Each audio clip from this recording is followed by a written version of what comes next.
ಆನೇಕಲ್ ತಾಲೂಕಿನ ಅತ್ತಿಬೆಲೆಯಲ್ಲಿ ಆಯೋಜಿಸಲಾಗಿದ್ದ ಕಾರ್ಯಕ್ರಮದಲ್ಲಿ ಗಡಿನಾಡು ಕನ್ನಡ ಯುವ ಸೇನೆ ಸಂಸ್ಥಾಪಕ ರಾಜ್ಯಾಧ್ಯಕ್ಷರಾದ ನಾಗರಾಜ್ ಸೋನಿರವರು ಅಭಿಮಾನಿಗಳ ಮತ್ತು ಸ್ನೇಹಿತರ ಹಾಗೂ ಕುಟುಂಬದ ಸದಸ್ಯರ ಜೊತೆಗೂಡಿ ತಮ್ಮ ಹುಟ್ಟುಹಬ್ಬವನ್ನ ಆಚರಿಸಿಕೊಂಡರು. ಇನ್ನು ಇದೇ ಸಂದರ್ಭದಲ್ಲಿ ಅತ್ತಿಬೆಲೆ ನಾಗರಾಜ್ ಸೋನಿರವರಿಗೆ ಬೃಹತ್ ಗಾತ್ರದ ಹೂವಿನ ಹಾರ ಹಾಕಿ ಸಿಹಿ ಹಂಚಿ ಹುಟ್ಟುಹಬ್ಬದ ಶುಭಾಶಯಗಳನ್ನು ತಿಳಿಸಿದರು. ಇನ್ನು ಕಾರ್ಯಕ್ರಮದಲ್ಲಿ ಅತ್ತಿಬೆಲೆ ಬಸವರಾಜು, ಹೋರಾಟಗಾರರಾದ ಮಂಜುನಾಥ್ ದೇವು, ಪಟಾಪಟ್ ರವಿ, ಚೇರ್ಮನ್ ಗಣೇಶ್, ಕೆಚ್ಚು ಗಣೇಶ್, ಮುನಿರಾಜು, ಮುಖಂಡರಾದ ಪಾಂಡಿಯನ್, ವೇದಾಂತ್ ಸಾಯಿ, ಮಂಜುನಾಥ್, ಮಹಾನ್, ಇತಿಹಾಸ್, ಹರೀಶ, ಶರತ್, ಸೋಮು, ನವೀನ್, ಆನಂದ್, ವಸಂತ್, ರವಿ, ಮುನಿರಾಜು, ರಾಮಸ್ವಾಮಿ ಹಾಗೂ ಸ್ನೇಹಿತರು ಭಾಗವಹಿಸಿದ್ದರು.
ಬಹಳ ಖುಷಿಯ ದಿನ ನನಗೆ ವೈಯಕ್ತಿಕವಾಗಿ.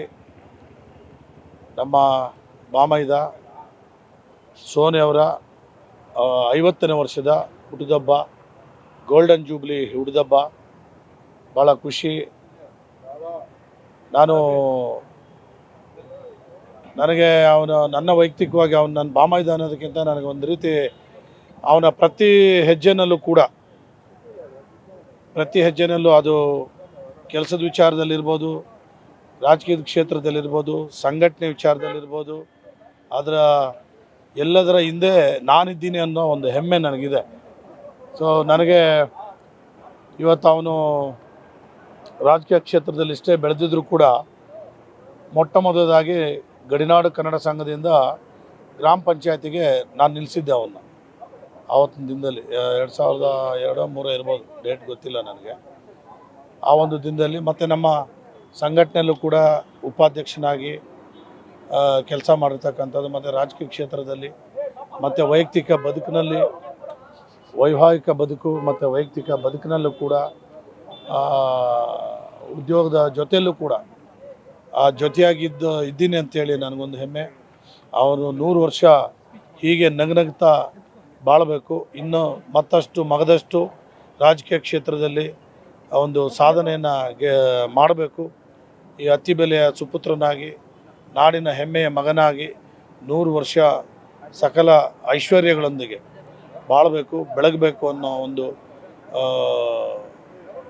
ಆಶಯ ಭಾವನೆ ನನ್ನಲ್ಲಿದೆ. ಸೊ ಬಾಬಾ ಸಾಹೇಬ್ರ ಆಶೀರ್ವಾದ, ಬುದ್ಧನ ಆಶೀರ್ವಾದ, ಸದಾ ಬಸವಣ್ಣನ ಆಶೀರ್ವಾದ ಸದಾ ಅವನ ಮೇಲಿರಲಿ.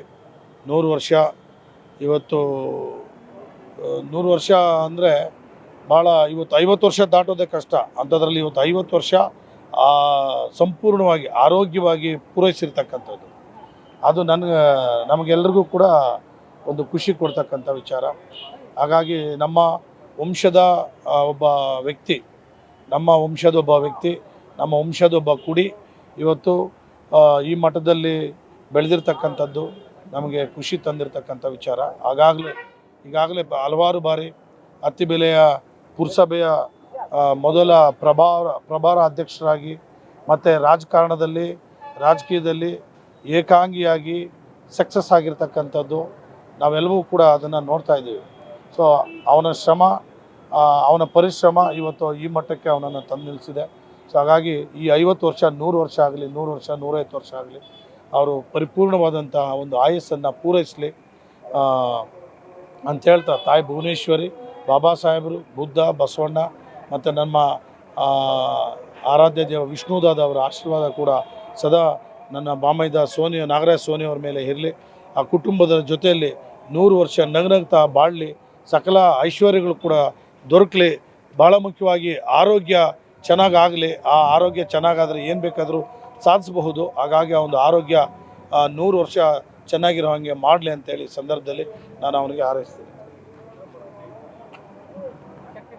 ಈ ದಿನ ಒಂದು ಶುಭ ದಿನ ನಮ್ಮೆಲ್ಲರಿಗೂ. ಯಾಕಂತ ಹೇಳಿದ್ರೆ ನಮ್ಮ ಶಿಷ್ಯ ಇಡೀ ತಾಲೂಕಿನಾದ್ಯಂತ, ಬೆಂಗಳೂರು ಜಿಲ್ಲಾದ್ಯಂತ ಎಲ್ರಿಗೂ ಚಿರಪರಿಚಿತವಾದಂಥ ಒಂದು ಹೆಸರು ಸೋನಿ. ಎಲ್ಲರೂ ಅವರಿಗೆ ಸೋನಿ ಮಹಾರಾಜ್ ಅಂತ ಕರೀತಾರೆ. ಬಹಳ ಸಾಧಾರಣ ಒಂದು ಮಧ್ಯಮ ಕುಟುಂಬದಿಂದ ಹುಟ್ಟಿ ಇಡೀ ಜಿಲ್ಲಾದ್ಯಂತ ತನ್ನದೇ ಆದಂಥ ಒಂದು ಗುರುತರವಾದಂಥ ಕೆಲಸಗಳಲ್ಲಿ ತೊಡಗಿಸ್ಕೊಂಡು ಇವತ್ತು ಈ ಮಟ್ಟಕ್ಕೆ ಬೆಳೆದಿದ್ದಾರೆ. ಅಂದರೆ ಅದಕ್ಕೆ ಮುಖ್ಯವಾಗಿ ಅವರು ನಂಬಿರ್ತಕ್ಕಂಥ ಸಿದ್ಧಾಂತಗಳು, ಅವರು ನಂಬಿಕೊಂಡಿರ್ತಕ್ಕಂಥ ನೆಚ್ಚಿರ್ತಕ್ಕಂಥ ಆದರ್ಶಗಳು ಭಾಳ ಮುಖ್ಯ. ರಾಜಕೀಯದಲ್ಲಾಗಿರ್ಬೋದು, ಸಂಘಟನೆಯಲ್ಲಾಗಿರ್ಬೋದು, ಸ್ನೇಹಿತರಲ್ಲಾಗಿರ್ಬೋದು, ಒಂದು ಸಿದ್ಧಾಂತದಲ್ಲಿ ಅವ್ರು ಒಂದೇ ಸಿದ್ಧಾಂತ ಹೇಳ್ತಿರ್ತಾರೆ. ಅದಕ್ಕೆ ಆ ಭಗವಂತ ಇವತ್ತು ಅವ್ರನ್ನ ರಾಜಕೀಯವಾಗಿ ಮತ್ತು ಭಾರತೀಯ ಜನತಾ ಪಾರ್ಟಿಯಲ್ಲಿ 2 ಬಾರಿ ಅವರು ಕೌನ್ಸಿಲರಾಗಿ ಗೆದ್ದಿದ್ದಾರೆ. ಪಕ್ಷಕ್ಕೆ ಆಗಲಿ ಸಿದ್ಧಾಂತಕ್ಕಾಗಲಿ ಯಾವತ್ತೂ ರಾಜಿ ಮಾಡ್ಕೊಂಡವರಲ್ಲ. ಆ ಒಂದು ಕೆಚ್ಚು ಅವರಲ್ಲಿದೆ. ನನಗೆ ಬಹಳ ಕರುಣಾಮಯಿ. ನಾವು ಭಾಳ ಸಣ್ಣ ವಯಸ್ಸು ಯಾಕೆ ಕರುಣಾಮಯಿ ಅಂತ ಹೇಳ್ತೀನಿ ಅಂದರೆ, ಕೆಲವರು ದಾನ ಮಾಡೋಂಥ ಸಂದರ್ಭದಲ್ಲಿ ಭಾಳಷ್ಟು ಪ್ರಚಾರಗಳು ತೊಗೊಂಡು ಮಾಡ್ತಾರೆ, ಅದು ಸರ್ವೇಸಾಮಾನ್ಯ. ಆದರೆ ನಮ್ಮ ಶಿಷ್ಯ ಸೋನಿ ನಾಗರಾಜ್ ಏನಿದ್ದಾರೆ, ಕಳೆದ ಕೊರೋನಾದಲ್ಲಿ ಇದು ಯಾರಿಗೂ ಗೊತ್ತಿರತಕ್ಕಂಥ ಸಂದರ್ಭ, ಎಲ್ಲರೂ ಕೂಡ ಭಯ ಬಿದ್ದು ಹೊರಗಡೆ ಇರ್ತಕ್ಕಂಥ ಸಂದರ್ಭದಲ್ಲಿ ಅವ್ರು ತೊಗೊಂಡಿರ್ತಕ್ಕಂಥ ಸೇವೆ, ಮಾಡಿರ್ತಕ್ಕಂಥ ಒಂದು ಸೇವೆ ಸರ್ವಕಾಲಿಕ, ಶ್ಲಾಘನೀಯ ಮತ್ತು ಯಾವತ್ತೂ ಕೂಡ ಒಂದು ಮಾರ್ಕಬಲ್. ಕೊರೋನಾ ಟೈಮಲ್ಲಿ ನನ್ನ ಶಿಷ್ಯ ಸೋನಿ ಮತ್ತು ಅವರ ಮಕ್ಕಳು, ನಾವು ಯಾರೂ ಕೂಡ ಅದನ್ನು ಮರೆಯೋಕ್ಕಾಗೋದಿಲ್ಲ. ಪ್ರತಿ ಸಂಜೆ ಅನ್ನ ಮಾಡಿ ಪ್ರತಿಯೊಬ್ಬರು ಎಲ್ಲೆಲ್ಲಿ ಮಲಗಿದ್ದಾರೆ ಹೋಗಿ ಇಬ್ಬರು ಸೇರಿ ಊಟ ಕೊಂಡು ಬಂದಿರತಕ್ಕಂಥ ಅನ್ನದಾತ ಅವನು. ಅದಕ್ಕೆ ಭಗವಂತ ಇವತ್ತು ಆ ಕುಟುಂಬನ ಅಷ್ಟು ಚೆನ್ನಾಗಿಟ್ಟಿದ್ದಾನೆ. ಎರಡನೇದಾಗಿ ಭಾಳ ಸ್ನೇಹಮಯಿ, ಭಾಳ ಗೌರವಯುತವಾದಂಥ ಮಾತುಗಳಾಡೋಂಥ ವ್ಯಕ್ತಿ. ಭಾಳ ಹೋರಾಟ ಮಾಡಿಕೊಂಡು ಭಾಳ ಸುಲಭವಾಗಿ ಬೆಳೆದಂಥ ವ್ಯಕ್ತಿ ಅಲ್ಲ. ಭಾಳ ಕಷ್ಟಗಳನ್ನ ಎದುರಿಸಿ, ಭಾಳಷ್ಟು ಕಠಿಣವಾದಂಥ ಸಂದರ್ಭ ಎದುರಿಸಿ ಇವತ್ತು ಇಲ್ಲಿ ಮಟ್ಟಕ್ಕೆ ಬೆಳೆದಿದ್ದಾನೆ. ನನ್ನ ಶಿಷ್ಯ ಸೋನಿಗೆ ಸದಾ ಆ ತಾಯಿ ಚಾಮುಂಡೇಶ್ವರಿ, ತಾಯಿ ಪಟಾಲಮ್ಮ, ಆಮೇಲೆ ಅವ್ರು ನಂಬ್ಕೊಂಡಿರ್ತಕ್ಕಂಥ ಗುರು ಶ್ರೀ ಶಿರಡಿ ಸಾಯಿಬಾಬಾ ಯಾವತ್ತೂ ಕೈ ಬಿಟ್ಟಿಲ್ಲ ಅಪ್ಪನಿಗೆ. ಇವತ್ತು ತನ್ನ ಹೆಣ್ಣು ಮಕ್ಕಳನ್ನ, 3 ಜನ ಹೆಣ್ಣು ಮಕ್ಕಳನ್ನ ಅತ್ಯುತ್ತಮವಾದಂಥ ವ್ಯಾಸಂಗ ಕೊಡ್ತಕ್ಕಂಥವ್ನು. ಬಡತನದಲ್ಲಿ ಹುಟ್ಟಿದ್ರೂ ಕೂಡ 3 ಜನ ಹೆಣ್ಣು ಮಕ್ಕಳಿಗೆ ಅತ್ಯುತ್ತಮವಾದಂಥ ಪದವಿಯನ್ನು ಕೊಡಿಸಿ ಅವ್ರನ್ನ ಎಜುಕೇಟೆಡ್ ಮಾಡಿ ಇವತ್ತು ಸಮಾಜದಲ್ಲಿ ತನ್ನದೇ ಆದಂಥ ವೈಯಕ್ತಿಕ ಒಂದು ವರ್ಚಸ್ಸನ್ನು ಉಡ್ಸ್ಕೊಂಡವರು. ಗಣ್ಯರಾಜ್ ಯುವ ಸೇನೆ ಕಟ್ತಂಥವ್ರು, ಕನ್ನಡ ಹೋರಾಟ ಯಾವತ್ತೇ ಇರಲಿ ನಮ್ಮ ರಾಜ್ಯಾಧ್ಯಕ್ಷರ ಜೊತೆಯಲ್ಲಿ ಸದಾ ಧ್ವನಿಯಾಗಿ ನಮ್ಮ ಧ್ವನಿಯಾಗಿ ಸದಾ ಹೋರಾಟದ ಹಿನ್ನೆಲೆ ಬಂದಿರತಕ್ಕಂಥ ನಮ್ಮ ಸೋನಿ ಅಂತಲೇ ಎಲ್ಲರೂ ಕರೆಯಲ್ಪಡೋದು. ಅವರಿಗೆ ಇವತ್ತು 50 ವರ್ಷ. ಭಗವಂತ ಅವರಿಗೆ ಹೆಚ್ಚಿನ ಕಾಲ ಆರೋಗ್ಯ ಕೊಡಲಿ ಮತ್ತು ಜನಗಳ ಮಧ್ಯೆ ಬಹಳ ಪ್ರೀತಿ ವಿಶ್ವಾಸದಿಂದ ತಲೆಬಗ್ಗಿ ನಡೆಯುವಂಥ ವ್ಯಕ್ತಿ. ಯಾರೇ ಗುರು ಹಿರಿಯರು ಕಂಡ್ರೆ ಅವರಿಗೆ ತಲೆಬಾಗಿ ನಮಸ್ಕಾರ ಮಾಡ್ತಕ್ಕಂಥ ಒಂದು ಗೌರವಾನ್ವಿತ ಮತ್ತು ಹೃದಯವಂತ ಶಿಷ್ಯ ನನ್ನ ಶಿಷ್ಯ ಸೋನಿ ಅವರಿಗೆ ಮತ್ತು ಅವ್ರ ಕುಟುಂಬಕ್ಕೆ ಸದಾ ಅವರ ಏನೇ ಕಾರ್ಯಕ್ರಮ ಕೊಟ್ಕೊಂಡ್ರೂ ಅವರ ಶ್ರೀಮತಿಗಳಾದಂಥ ಶ್ರೀ ಮಂಜುಳಾ ನಮ್ಮ ತಂಗಿ ಆಕೆಯ ಒಂದು ಸಪೋರ್ಟ್ ಭಾಳ ಇದೆ. ಇವತ್ತು ಅವರು ಬೆಳೆಯೋದಕ್ಕೆ ಅವರು ಒಂದು ದೊಡ್ಡ ಕಾರಣ ಅಂತ ಹೇಳೋದಕ್ಕೆ ನಾನು ಎದೆ ಮುತ್ಕೊಂಡಿರ್ತೀನಿ. ಆ ದಂಪತಿಗಳಿಗೆ ಆ ಕುಟುಂಬಕ್ಕೆ ನಮ್ಮ ಅಂಬೇಡ್ಕರ್, ಬುದ್ಧ, ಬಸವ ಎಲ್ಲರೂ ಕೂಡ ಸದಾ ಅವರಿಗೆ ಆಶೀರ್ವಾದ ಮಾಡಲಿ. ಸದಾ ನನ್ನ ಶಿಷ್ಯ ಇನ್ನೂ ಎತ್ತರಕ್ಕೆ ಬೆಳೀಲಿ. ರಾಜಕೀಯವಾಗಿ, ಆರ್ಥಿಕವಾಗಿ, ಸಾಮಾಜಿಕವಾಗಿ ಜನಗಳಿಗೆ ಇನ್ನೂ ಸೇವೆ ಮಾಡ್ತಕ್ಕಂಥ ಶಕ್ತಿ ಭಗವಂತ ಕೊಡಲಿ ಅಂತ ಕಳಕಳಿಯಿಂದ ಪ್ರಾರ್ಥನೆ ಮಾಡ್ಕೊಳ್ತೇನೆ. ಮತ್ತೊಂದು ಸಾರಿ ಅವನಿಗೆ 100 ವರ್ಷ ಪೂರೈಸಲಿ ಅಂತ ಭಗವಂತನಲ್ಲಿ ಪ್ರಾರ್ಥನೆ ಮಾಡ್ಕೊಳ್ತೇನೆ. ಜೈ ಭೀಮ್, ಜೈ ಭಾರತ್. ಇಂದು ನಮ್ಮ ಸಹೋದರನಾದ ನಾಗರಾಜ್ ಸೋನಿ ಅವರಿಗೆ 50ನೇ ವರ್ಷದ ಹುಟ್ಟುಹಬ್ಬದ ಆರ್ಥಿಕ ಶುಭಾಶಯಗಳನ್ನು ತಿಳಿಸುತ್ತಾ ಅವರಿಗೆ ದೇವರು ಆರೋಗ್ಯ ಐಶ್ವರ್ಯವನ್ನು ಕಾಪಾಡಿ ಇದೇ ನಗನಗ್ತಾ 100 ವರ್ಷ ಇರಲಿ ಅಂತ ದೇವರಲ್ಲಿ ಕೇಳ್ಕೊತೀನಿ. ಏನು ಗಂಟಪ್ಪ ಹಾಗೂ ವೆಂಕಟಮ್ಮನವರ ಸುಪುತ್ರನಾಗಿ ಕೊನೆಯ ಪುತ್ರನಾಗಿ ಬಡ ಕುಟುಂಬದಿಂದ ಬಂದಂಥ ನಾಗರಾಜ್ ಸೋನಿ ಅವರು ಭಾರಿ ಕಷ್ಟಗಳನ್ನು ಅನುಭವಿಸಿ ಈ ಮಟ್ಟಕ್ಕೆ ಬೆಳಿಬೇಕಂದ್ರೆ ಎಲ್ಲರಿಂದ ಸಾಧ್ಯ ಇಲ್ಲ. ಆದರೆ ನಮ್ಮ ನಾಗರಾಜ್ ಸೋನಿ ಭಾರಿ ಶ್ರಮಪಟ್ಟು ತನ್ನ ವೈಯಕ್ತಿಕ ವರ್ಚಸ್ಸಿಂದ ಸುಮಾರು ಈಗ ಟ್ರಾನ್ಸ್ಪೋರ್ಟ್ ಇರ್ಬೋದು, ರಾಜಕೀಯದಲ್ಲಿರ್ಬೋದು, ಎಲ್ಲ ರಂಗದಲ್ಲೂ ಸಾಮಾಜಿಕವಾಗಿ ಎಲ್ಲ ರಂಗದಲ್ಲೂ ಅಚ್ಚುಮೆಚ್ಚಾಗಿ ಎಲ್ಲರ ಮೆಚ್ಚುಗೆಗೆ ಅವರು ಪಾತ್ರರಾಗಿ ನಮ್ಮ ಅತ್ತಿಬೆಲೆಯ ಮುನ್ಸಿಪಾಲ್ನಲ್ಲಿ ಉಪಾಧ್ಯಕ್ಷರಾಗಿ ಹಾಗೂ ನಮ್ಮ ಬೆಂಗಳೂರು ನಗರ ಜಿಲ್ಲೆಯ ಉಪಾಧ್ಯಕ್ಷರಾಗಿ SC ಮೋರ್ಚಾದಲ್ಲಿ ಉಪಾಧ್ಯಕ್ಷರಾಗಿ BJPಯಲ್ಲಿ ಭಾರಿ ಅನೇಕ ಚಟುವಟಿಕೆಗಳಲ್ಲಿ ಮತ್ತು ಕನ್ನಡ ರಾಜ್ಯೋತ್ಸವ ಗಡಿನಾಡು ಯುವ ಸೇನೆಯಲ್ಲಿ ರಾಜ್ಯಾಧ್ಯಕ್ಷರಾಗಿ ಸುಮಾರು ವರ್ಷಗಳಿಂದ ಬಡವರಿಗೆ ಅವರದೇ ಆದಂಥ ಕೊಡುಗೆಯನ್ನು ಕೊಟ್ಕೊಂಡು ಏನು ಹೊಲಿಗೆ ಯಂತ್ರ ಇರ್ಬೋದು, ಅವರಿಗೆ ಕಿಟ್ಗಳಿರ್ಬೋದು, ಮತ್ತು ಅವರ ಕಷ್ಟಗಳಿಗೆ ಈಗ ಏನು ಬಡ ವಿದ್ಯಾರ್ಥಿಗಳಿಗೆ ಸಹಾಯಧನ ಇರ್ಬೋದು, ಸುಮಾರು ಸಮಾಜಮುಖಿ ಕಾರ್ಯಕ್ರಮಗಳನ್ನು ಮಾಡಿಕೊಂಡು ಕೊರೋನಾ ಟೈಮಲ್ಲೂ ಅಷ್ಟೇ ಇವ್ರನ್ನ ಎಷ್ಟೋ ಕಂಪ್ನಿಗಳವ್ರನ್ನ ಕೈಕಾಲು ಹಿಡಿದು ಬಡವರಿಗೆ ಸಹಾಯ ಮಾಡಬೇಕಂತ ಭಾರಿ ಶ್ರಮಪಟ್ಟು ಅವ್ರಿಗೆಲ್ಲ ಭಾರಿ ಅನುಕೂಲ ಮಾಡಿಕೊಟ್ಟಿದ್ದಾರೆ. ಇದೇ ರೀತಿ ಅವರು ಬಡವರಿಗೆ ಸಹಾಯ ಮಾಡಲಿ ಅಂತೇಳಿ ಅವ್ರಿಗೆ ದೇವರ ಆರೋಗ್ಯ ಐಶ್ವರ್ಯನ ಕೊಟ್ಟು ಕಾಪಾಡಲಿ ಅಂತ ಕೇಳ್ಕೊತೀನಿ. ಜೈ ಹಿಂದ್, ಜೈ ಕರ್ನಾಟಕ ಮಾತ್ರ. ನಮ್ಮ ಭಾವ ಸೋನಿ ನಾಗರಾಜರವರ ಹುಟ್ಟುಹಬ್ಬದ ಶುಭಾಶಯಗಳು. 50ನೇ ವರ್ಷದ ಹುಟ್ಟುಹಬ್ಬದ ಶುಭಾಶಯಗಳನ್ನು ಕೋರ್ತಾ, ನಮ್ಮ ಸೋನಿ ನಾಗರಾಜ್ ಅವರು ಬಡ ಕುಟುಂಬದಲ್ಲಿ ಹುಟ್ಟಿ ಅನೇಕ ರೀತಿಯಾದಂಥ ಸಮಾಜ ಸೇವೆಯಲ್ಲಿ ತೊಡಗಿ ಮತ್ತು ಯುವಕರಿಗೆ ಏನೇ ರೀತಿಯಾಗಲಿ ಯಾವುದೇ ರೀತಿಯಾಗಲಿ ಸೇವಾ ಮನೋಭಾವನೆಯನ್ನು ಬೆಳೆಸ್ಕೊಂಡು ಮತ್ತು ಅನೇಕ ರೀತಿಯಾದ ರಾಜಕೀಯ ರಂಗದಲ್ಲೂ ಆಗಲಿ, ಚಲನಚಿತ್ರ ರಂಗದಲ್ಲೂ ಆಗಲಿ ಮತ್ತು ಎಲ್ಲ ಪ್ರತಿಯೊಂದು ರಂಗದಲ್ಲೂ ಭಾಳ ಅತ್ಯುತ್ತಮವಾಗಿ ಬೆಳೆದು ತನ್ನ ಜೀವನವನ್ನು ಛಾಪವನ್ನು ಮೂಡಿಸಿ ಅವರು ಇಡೀ ಆನೇಕಲ್ ತಾಲೂಕು, ಇಡೀ ಹೊಸೂರು ತಾಲೂಕಲ್ಲಿ ಭಾಳ ಯಶಸ್ವಿಯಾಗಿ ತನ್ನ ಯಾರೂ ಬೆಂಬಲ ಇಲ್ಲದೆ ತನ್ನ ವೈಯಕ್ತಿಕದಿಂದ ಅವರು ಈ ರೀತಿಯಾಗಿ ಬೆಳೆದು ನಾಗರಾಜ್ ಸೋನಿ ಅಂತ ಒಂದು ಛಾಪವನ್ನು ಮೂಡಿಸಿ ಇವತ್ತು ಅನೇಕ ರೀತಿಯಂಥ ಸ್ನೇಹಜೀವಿಯಾಗಿ ಉಳಿಸ್ಕೊಂಡು ಬಂದಿರತಕ್ಕಂಥದ್ದು ತಮಗೆಲ್ಲರ ಗೊತ್ತಿರೋಂಥ ವಿಚಾರ. ಹಾಗೂ ರಾಜಕೀಯದಲ್ಲಿ ಬಹಳ ಅತ್ಯುತ್ತಮವಾಗಿ ಯುವಕರಿಗಾಗಲಿ ಮತ್ತು ಪ್ರತಿಯೊಬ್ಬರಿಗೂ ಒಂದು ಉತ್ತೇಜನ, ಒಂದು ಒಳ್ಳೆಯ ರೀತಿಯಲ್ಲಿ, ಒಳ್ಳೆಯ ಗುಣಮಟ್ಟದಲ್ಲಿ, ಒಳ್ಳೆಯ ಸಮಾಜದ ಒಂದು ಏಳಿಗೆಗಾಗಿ, ಪ್ರಗತಿಗಾಗಿ ಅನೇಕ ರೀತಿಯಾದಂಥ ಒಂದು ತನ್ನ ಛಾಪವನ್ನು ಮೂಡಿಸಿ ಅಭಿವೃದ್ಧಿಯನ್ನು ಕಾಣಿಸ್ತಕ್ಕಂಥ ನಮ್ಮ ಸೋನಿ ನಾಗರಾಜ್ ಅವರಿಗೆ ಇವತ್ತು ಹುಟ್ಟುಹಬ್ಬದ 50ನೇ ಹುಟ್ಟುಹಬ್ಬದ ಶುಭಾಶಯಗಳನ್ನು ಕೊಡ್ತಾ ಇದ್ದೇನೆ. ಜೈ ಭೀಮ್. ಗಡಿನಾಡು ಯುವ ಸೇನೆಯ ರಾಜ್ಯ ಸಂಸ್ಥಾಪಕರಾದಂತಹ ನಿಮ್ಮೆಲ್ಲರ ಅಚ್ಚುಮೆಚ್ಚಿನ ನಾಯಕರಾದಂತಹ ನಾಗರಾಜ್ ಸೋನಿ ಅವರಿಗೆ 50ನೇ ವರ್ಷದ ಹುಟ್ಟುಹಬ್ಬದ ವಾರ್ಷಿಕೋತ್ಸವಕ್ಕೆ ಎಲ್ರಿಗೂ ಸ್ವಾಗತವನ್ನು ಬಯಸ್ತಾ ಇದ್ದೀನಿ. ನಾಗರಾಜ್ ಸೋನಿ ಅವರು ತಮ್ಮ ಸ್ವಂತ ಇಚ್ಛೆಯಿಂದ, ಸ್ವಂತ ಶಕ್ತಿಯಿಂದ ಈ ಮಟ್ಟಿಗೆ ಬೆಳೆದಿದ್ದಾರೆ. ಅವರಿಗೆ, ಅವರ ಕುಟುಂಬಕ್ಕೆ ದೇವರು ಆಯುಷ್ಯು ಆರೋಗ್ಯ ಕೊಟ್ಟು ಅವ್ರು ಇನ್ನೂ 100 ಕಾಲ ಬಾಳಲಿ ಅಂತೇಳಿ ನಾವು ಕೋರ್ಕೊತಾ ಇದ್ದೀವಿ. ಶುಭ ಸಂಜೆ. ಇವತ್ತು ನಮ್ಮಚ್ಚ 50ನೇ ಹುಟ್ಟುಹಬ್ಬನ ಆಚರಣೆ ಮಾಡ್ಕೊಳ್ತಾ ಇರೋದು ಭಾಳ ಖುಷಿ ಪಡ್ತಾ ಇದ್ದೆ.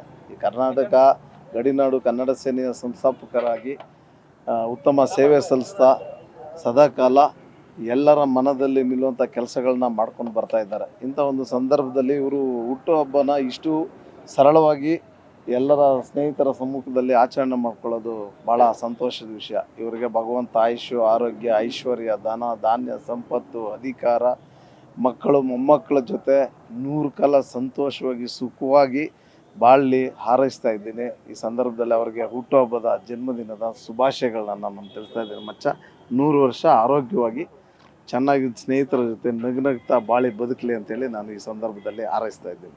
ಈ ದಿನ ನಾನು ಶುಭಾಶಯ ಕೋರಿದಂಥ ಕೆಲವರಿಗೆ ಧನ್ಯವಾದಗಳನ್ನು ತಿಳಿಸ್ತೀನಿ. ಮೊದಲನೇದಾಗಿ ಮಾಜಿ ಕೇಂದ್ರ ಸಚಿವರು ಅಣ್ಣ ಎನ್ ನಾರಾಯಣಸ್ವಾಮಿಯವರು, ಮತ್ತು ಜನಪ್ರಿಯ ಶಾಸಕರು ಅಣ್ಣ ಶಿವಣ್ಣವರು, ಮತ್ತು ನನ್ನ ಸ್ನೇಹಿತರು ಮತ್ತು ಹಿರಿಯರು ನಮ್ಮ ಉಸ್ಕೂರು ಮಧುರಣ್ಣವರಾಗಿರ್ಬೋದು, ಸದಾಮಣ್ಣವರಾಗಿರ್ಬೋದು, ನನ್ನ ಸ್ನೇಹಿತ ಗ್ರಾಮ ಪಂಚಾಯತಿ ಮಾಜಿ ಅಧ್ಯಕ್ಷ ಹಾಲಿ ಸದಸ್ಯ ಕಟ್ಟಿಂಗ್ ಶ್ರೀನಿವಾಸ ಅವರಾಗಿರ್ಬೋದು, ಗುರು ಆಗಿರ್ಬೋದು, ಉಳ್ವಳ್ಳಿ ಶ್ರೀನಿವಾಸರಾಗಿರ್ಬೋದು, ಮತ್ತು ಅತಿಬೇಲೆ ಭಾಗದಲ್ಲಿ ನನ್ನ ಗುರುಗಳು ಈಗ ಕಾರ್ಯಕ್ರಮಕ್ಕೆ ಮುಂಚೆ ಬಂದು ನನಗೆ ಆಶೀರ್ವಾದ ಮಾಡಿ ಸನ್ಮಾನ ಮಾಡೋಗಿದ್ದಾರೆ. ನನ್ನ ರಾಜಕೀಯದಲ್ಲಿ ಬೆಳೀಲಿಕ್ಕೆ ನನ್ನ ಗುರುಗಳು ಬಸವರಾಜರು ಮತ್ತು ನನ್ನ ಸಹೋದರ ಗಣೇಶ್, ನಾನು ಏನೇ ಬೆಳೆದಿದ್ರು ರಾಜಕೀಯದಲ್ಲಿ, ಸೊ ಅವರಿಬ್ಬರಿಂದನೇ ನಾನು ಇವತ್ತು ಮಾಜಿ ಪುರಸಭೆ ಪ್ರಭಾಧ್ಯಕ್ಷರಾಗಿರ್ಬೋದು, ಉಪಾಧ್ಯಕ್ಷರಾಗಿರ್ಬೋದು. ಸೊ ಅವರು ನನಗೆ 2 ಕಣ್ಣಿದ್ದಂಗೆ. ಮತ್ತು ಇನ್ನು ನನಗೆ ಸಂಘಟನೆಯಲ್ಲಿ ಅಥವಾ ನಮ್ಮ ಬಾಸ್ ಅಂತ ಹೇಳಲಿಕ್ಕೆ ನನ್ನ ಗುರುಗಳು ಮಂಜುನಾಥ್ ದೇವರು. ಸಂಘಟನೆ ನಾನು ಈ ಮಟ್ಟಕ್ಕೆ ಗಡಿನಾಡು ಕನ್ನಡ ಯೋಜನೆ ಕಟ್ಕೊಂಡ್ಬರ್ತಾ ಇದ್ದೀನಿ ಅಂದರೆ ಅವ್ರ ಕಾರಣ, ಮತ್ತು ನಮ್ಮ ಬಾಸು ಪಟಾಪಟ್ ರವೀಂದ್ರನಾಥ್ ಅವರು. ಇನ್ನು ಈ ಕಾರ್ಯಕ್ರಮ ಆಯೋಜನೆ ಮಾಡಿದಂಥ ನನ್ನ ಮನೆ ಮಗ, ನನ್ನ ಬಲಗೈ, ಮತ್ತು ನನ್ನ ಸಹೋದರ ಮಂಜುನಾಥ್ ಮತ್ತು ಹರೀಶ, ಆನಂದ, ನವೀನ್, ಶರತ್ ಇವರು ಇವತ್ತು ನನಗೆ ಈ ಕಾರ್ಯಕ್ರಮನ ಆಯೋಜನೆ ಮಾಡಿದ್ದಾರೆ. ಹಾಗಾಗಿ ಅವ್ರಿಗೆ ನನ್ನ ಹೃದಯಪೂರ್ವಕ ಧನ್ಯವಾದಗಳನ್ನು ತಿಳಿಸ್ತಾ ಇದ್ದೀನಿ. ಹಾಗಾಗಿ ಈ ಸಂದರ್ಭದಲ್ಲಿ ಸರಳವಾಗಿ ನಾನು ಯಾವತ್ತೂ ಬರ್ತಡೇನ ಆಚರಣೆ ಮಾಡ್ಕೊಳಕ್ಕೆ ಹೋಗಲಿಲ್ಲ. ಹಾಗಾಗಿ ಈ ಕಾರ್ಯಕ್ರಮನ ಮಾಡ್ಕೊಬೇಕಂತೇಳಿ ನಮ್ಮ ಬ್ರದರ್ ಗಣೇಶರು, ನಮ್ಮ ಗುರುಗಳು ಮಂಜುನಾಥ್ ದೇವರು, ನಮ್ಮ ಬಾಸ್ ಪಟಾಪಟ್ ರವಿಯವರು, ಮತ್ತು ನನ್ನ ಸಂಘಟನೆಯ ವಸಂತ ಆಗಿರ್ಬೋದು, ಮತ್ತು ಬಿಡ್ಡ ರವಿಯವರಾಗಿರ್ಬೋದು, ಅನೇಕ ಜನ ಇವತ್ತು ಕಾರ್ಯಕ್ರಮಕ್ಕೆ ಮಹಾನ್ ಇತಿಹಾಸ ಸಂಘರ್ಷ ಎಲ್ಲ ನಮ್ಮ ಏನು ಇವತ್ತು ಒಂದು ಕ್ರಿಕೆಟ್ ಟೂರ್ನಮೆಂಟ್ ನಡೀತಾ ಇದೆ ನಮ್ಮದೇ ಕಾಲೋನಿ ಅದು. ಸೊ ಹಂಗಾಗಿ ಅವರೆಲ್ಲರೂ ಬಂದು ನನಗೆ ಆಶೀರ್ವಾದ ಮಾಡಿ ಶುಭಾಶಯ ಕೋರಿದ್ದಾರೆ. ಹಂಗಾಗಿ ಅವ್ರಿಗೆಲ್ರಿಗೂ ನಾನು ಹೃದಯಪೂರ್ವಕ ಧನ್ಯವಾದ ತಿಳಿಸ್ತೀನಿ. ಮತ್ತು ಇನ್ನಿಬ್ಬರು ನಾಯಕರ ಹೆಸರು ಹೇಳಬೇಕು ಈ ಸಂದರ್ಭದಲ್ಲಿ. ಚಲವಾದಿ ನಾಗರಾಜ್ ಬಾಬು ಅವರು, ಪಟಾಪಟ್ ನಾಗರಾಜ್ ಸಾಹೇಬ್ ಅವರು ನನಗೆ ಶುಭಾಶಯ ಬೆಳಗ್ಗೆ ಫೋನ್ ಮಾಡಿ ಶುಭಾಶಯ ಕೋರಿದ್ದಾರೆ. ಸುಮಾರು ಬೆಳಗ್ಗೆಯಿಂದ ಆನೇಕಲ್ ತಾಲೂಕಲ್ಲಿ ಒಂದು 500 ಜನ ನನ್ನ ಸ್ನೇಹಿತರು, ಹಿರಿಯರು, ಆತ್ಮೀಯರು ಫೋನ್ ಮಾಡಿ ನನಗೆ ಶುಭಾಶಯ ಕೋರಿದ. ಅವರೆಲ್ರಿಗೂ ಮಾಧ್ಯಮ ಮುಖಾಂತರ ಶುಭಾಶಯ ಕೊಡ್ತೀನಿ. ಈ ಸಂದರ್ಭದಲ್ಲಿ ಇನ್ನೊಬ್ಬರಿಗೆ ಎಲ್ಲ ಸ್ನೇಹಿತರಿಗೂ, ನನ್ನ ಇನ್ಸ್ಟಾಗ್ರಾಮು ಸ್ನೇಹಿತರಿಗೂ, ಫೇಸ್ಬುಕ್ ಸ್ನೇಹಿತರಿಗೂ, ಸೋಷಿಯಲ್ ಮೀಡಿಯಲ್ಲಿ ನನ್ನ ಜೊತೆಯಲ್ಲಿರ್ತಕ್ಕಂಥ ಎಲ್ರಿಗೂ ನನ್ನ ಧನ್ಯವಾದಗಳನ್ನು ತಿಳಿಸ್ತಾ ಇದ್ದೀನಿ. ಈ ಸಂದರ್ಭದಲ್ಲಿ ಇನ್ನೊಬ್ಬರಿಗೆ ನನಗೆ ತುಂಬ ನಾನು ಏನೇ ಹೇಳಿದ್ರು ಮಾಡೋ ಅಂಥ ಒಬ್ಬರು ನಾಯಕರದು, ತುಂಬ ದೊಡ್ಡ ನಾಯಕರದು ಇವತ್ತು ಹುಟ್ಟುಹಬ್ಬ ಇದೆ. ಹಾಗಾಗಿ ಈ ಸಂದರ್ಭದಲ್ಲಿ ತಮ್ಮ ವಾಹಿನಿ ಮುಖಾಂತರ ಅಣ್ಣ ಪ್ರಸಾದ್ ಅಣ್ಣರಿಗೆ ಹುಟ್ಟುಹಬ್ಬದ ಆರ್ಥಿಕ ಶುಭಾಶಯಗಳು. ಎಲ್ಲ ನನ್ನ ಸಹೋದರರ ಕಡೆಯಿಂದ, ಮತ್ತು ನನ್ನ ಗುರು, ನಮ್ಮ ಬಾಸು, ನಮ್ಮ ಬ್ರದರ್ ಗಣೇಶ್ವರ ಕಡೆಯಿಂದ, ಎಲ್ಲರ ಕಡೆಯಿಂದ ನಾನು ಪ್ರಸಾದ್ ಅಣ್ಣರಿಗೆ ಶುಭಾಶಯ ಕೋರ್ತಾ ಇದ್ದೀನಿ. ಅಣ್ಣ ಯಾವಾಗಲೂ ನಗ್ನಗ್ತಾ ಇರಬೇಕು, ಇನ್ನೂ ಹೆಚ್ಚು ಸೇವೆಗಳು ಅವ್ರು ಮಾಡ್ತಾ ಇರಬೇಕಂತೇಳಿ ಈ ಸಂದರ್ಭದಲ್ಲಿ ಪ್ರಸಾದ್ ಅಣ್ಣರಿಗೆ ಹುಟ್ಟುಹಬ್ಬದ ಶುಭಾಶಯಗಳನ್ನು ಕೋರ್ತಾ ಇದ್ದೀನಿ. ಜೈ ಹಿಂದ್, ಜೈ ಭೀಮ್.